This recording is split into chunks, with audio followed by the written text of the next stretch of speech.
नमस्कार, मैं सचिन द्विवेदी आप सभी का स्वागत करता हूं अपने यूट्यूब चैनल ब्लॉग क्लासेस पर। जैसा कि आप सभी लोग देख रहे हैं, लगातार जो रोजगार के लिए एक प्रोटेस्ट सा चल रहा है, ट्विटर पर, व्हाट्सएप पर, फेसबुक, इंस्टाग्राम, हर जगह चल रहा है और ट्विटर पर सर्वाधिक चल रहा है, जिसको ट्रेंड कराया जा रहा है। लगातार लाखों ट्वीट्स रोज हो रहे हैं। तो उसकी श्रेणी में हम सभी लोग चाहेंगे, जो पूरा शिक्षक वर्ग, जो शिक्षक समाज, जो विद्यार्थी का एक समाज जो एकजुट हुआ है, वो एकजुट रहे और अधिक से अधिक लोग ट्विटर पर इसे शेयर करें और इसको मुहिम को बहुत आगे बढ़ाएं। मैंने एक सर का वीडियो देखा, अभिनय सर का, और मैं अपने आप को रोक नहीं पाया उनकी वीडियो को शेयर करने से। तो मैं अपने चैनल पर उनके वीडियो को शेयर कर रहा हूँ, आप सभी लोग देखें।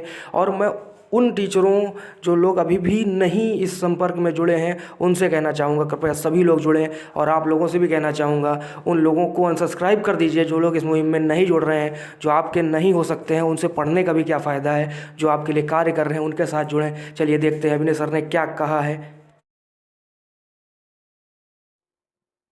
एसएससी में जो हो रहा है वो बर्दाश्त के बाहर है। बहुत लोगों की जिंदगियां लगभग खत्म सी हो रही हैं। एग्जाम में 80% कट ऑफ का जाना यह दर्शाता है कि आपको पेपर लेना ही नहीं आता। 18 तारीख वाले मेंस में बच्चों के 200 नंबर आने के बाद भी सिलेक्शन ना होना क्या साबित करता है? कि जान निकाल के रख दूं पेपर के अंदर तब मेरा सिलेक्शन होगा। कल जब से 18 का रिजल्ट आया है, 19 का 2019 एग्जाम में 18 तारीख वाले बच्चे इस तरीके के मैसेज कर रहे हैं कि सर मैं सुसाइड कर रहा हूं, मुझे बचा लो। रात के 3 बजे तक मैं 25 बच्चों से बात करके कन्विंस कर रहा हूं कि इंतजार करो, कुछ करेंगे। हम सरकार को इसलिए लेकर आए थे कि यह सरकार पहले वाली सरकार से भी बेहतर काम करेगी और हमें रोजगार देगी। बट इस सरकार ने तो सारे रोजगार खत्म कर दिए। महंगाई चौथे आसमान पे है। पेट्रोल का दाम इतना बढ़ गया कि अब आप बाइक नहीं चला सकते। रसोई गैस की कीमत इतनी बढ़ गई कि वापस अब चूल्हे पे आना पड़ेगा। एक तरफ तो आपने कमाने के साधन छीन लिए, एक तरफ आपने हर चीज का मूल्य बढ़ा दिया और आप कहते हैं हम करप्शन करते नहीं, और जनता कहती है ये सरकार बहुत अच्छी है। 2019 में इंडिया करप्शन के स्थान पे 80 नंबर पे थी और 2020 में वही 86 नंबर पे हो गई। मैं पूछना चाहता हूं, अभी तो जांच बैठी नहीं, तब 6 अंक आगे निकल गई। जिस दिन जांच बैठेगी तो पता चलेगा ना कि करप्शन हो कितना रहा है। क्या बिना करप्शन के वैकेंसी खत्म हो गई? एक सीट कम, जो सीट है उस पर भी करप्शन। एग्जाम टाइम से लेंगे नहीं, पेपर सही बनाएंगे नहीं, पेपर में क्वेश्चन गलत डाल के भी 100-100 रुपए वसूलेंगे, उसको भी पैसा वसूलने का धंधा बनाएंगे। एक साल में 2 रिजल्ट एक साथ देंगे, बच्चे को कंफ्यूज करेंगे कि तुम 18 भी भरो, तुम 19 भी भरो, उसे उलझाए रखेंगे। रिजल्ट इतना लेट कर देंगे ताकि वो बोल ही ना पाए, टूट जाए। जैसे कहते हैं ना, कोई अगर आपसे उधार पैसा ले ले, उसको हर दिन कॉल करने दो, रोज उसे घर आने दो, एक दिन वो आना भूल जाएगा, अपने पैसे भूल जाएगा कि भाई मैं इससे ज्यादा परेशान नहीं हो सकता। कल इन्होंने रिजल्ट दिया और मार्क्स के बारे में बोल दिया बाद में देंगे। अब ये पता है मार्क्स कब देंगे?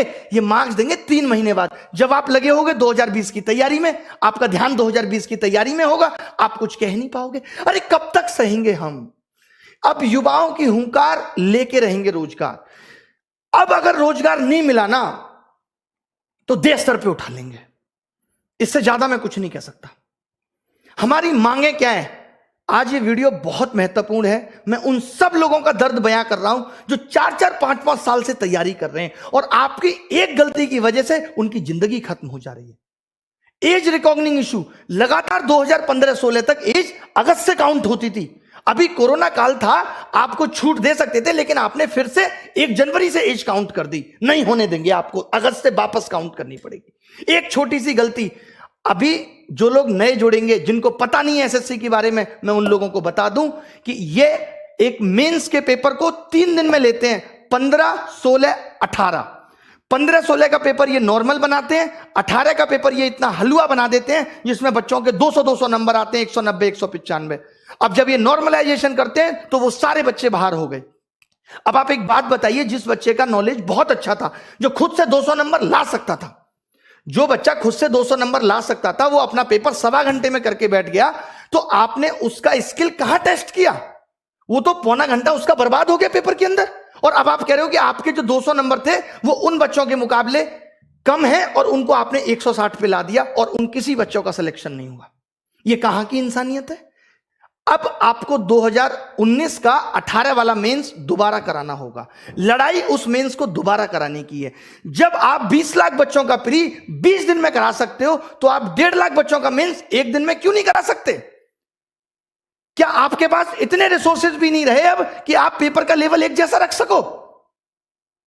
मतलब आपने एग्जाम का मजाक बना दिया है, क्योंकि आपको करप्शन करना है। और करप्शन को दबाना कैसे है? यह सबसे अच्छा तरीका है, क्योंकि जब बच्चा पेपर दे के आता है तो उछलता है हवा में 190 का कराया, 3 महीने बाद रिजल्ट देते हो, उसका सारा हौसला टूट चुका होता है। 190 नंबर का 200 नंबर का 200 में करने के बाद भी अगर सिलेक्शन नहीं हो रहा तो इसके लिए कौन जिम्मेदार है?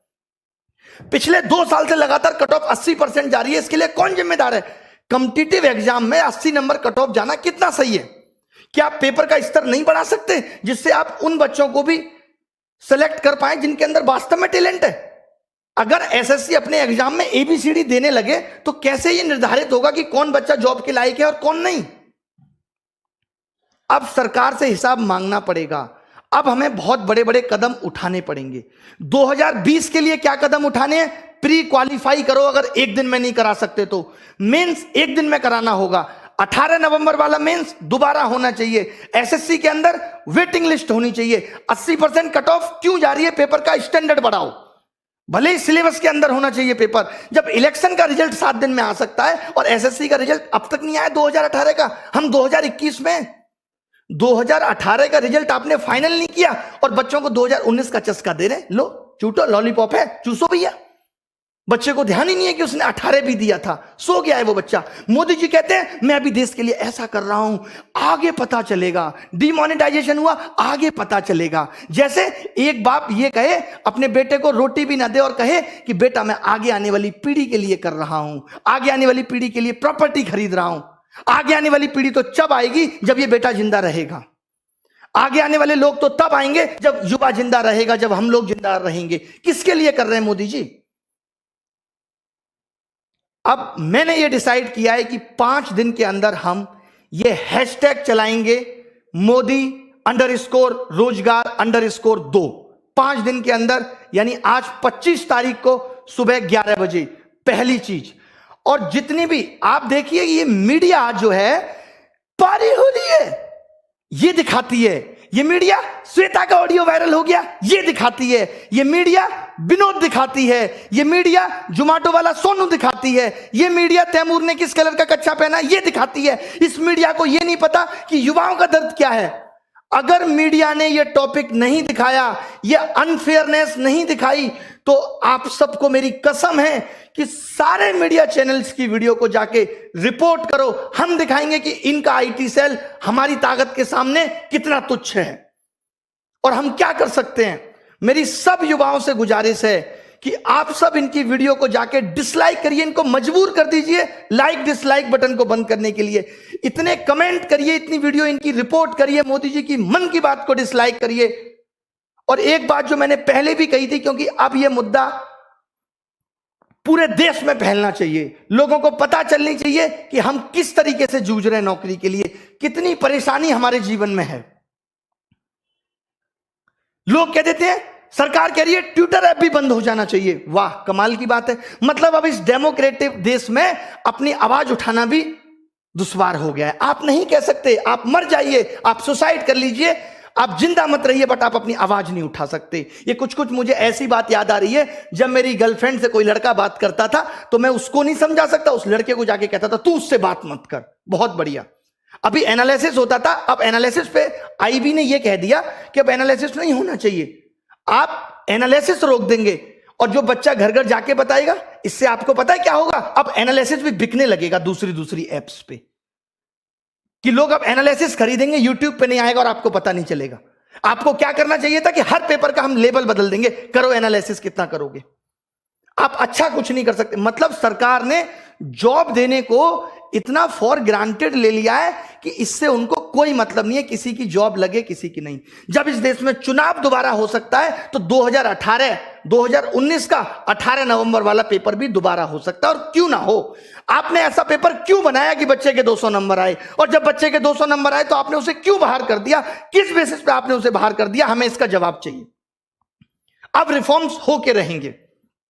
जितने भी सोशल मीडिया के इन्फ्लुएंसर हैं, जितने भी हैं, मैं एक एक का क्या नाम लूं, मेरी इन सबसे गुजारिश है कि हमारा साथ दीजिए इसमें।